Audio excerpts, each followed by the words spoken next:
Salam əleyküm. Ramazanın 3-cü günündə artıq oruca öyrəşməyə başlayırıq.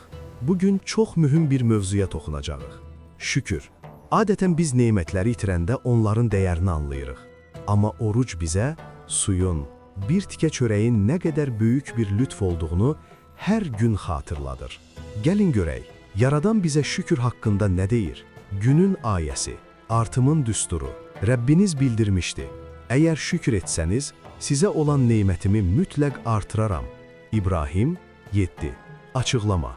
Bu ayə Allahın bizə verdiyi bir vəddir.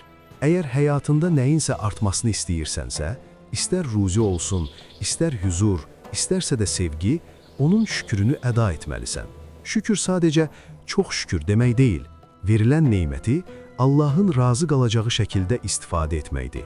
Gözün şükrü harama baxmamaq, əlin şükrü xeyir iş görməkdir. Ramazan bizə bu bütök şükür anlayışını öyrədir. Günün hədisi, şükür və mükafat. Peyğəmbərimiz sallallahu aleyhi və səlləm buyurmuşdu.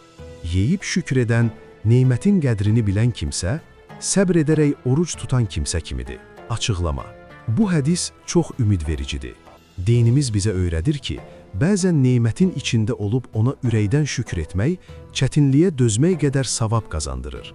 İftar süfrəsinə oturduğunuzda o neymətlərə baxıb, "Ya Rəbbi, sənə sonsuz şükürlər olsun ki, mənə bu neyməti verdin" dediyiniz an, sanki bütün günün yorğunluğunu ibadətlə taclandırmış olursunuz.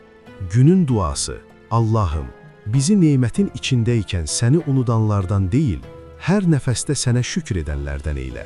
Dilimizi şikayətdən, qəlbimizi nankorluqdan uzaq tut. Bizə verdiyin sağlamlıq, ailə və ruzi üçün sənə sonsuz həmd olsun. Amin. Ya Rəbbəl aləmin.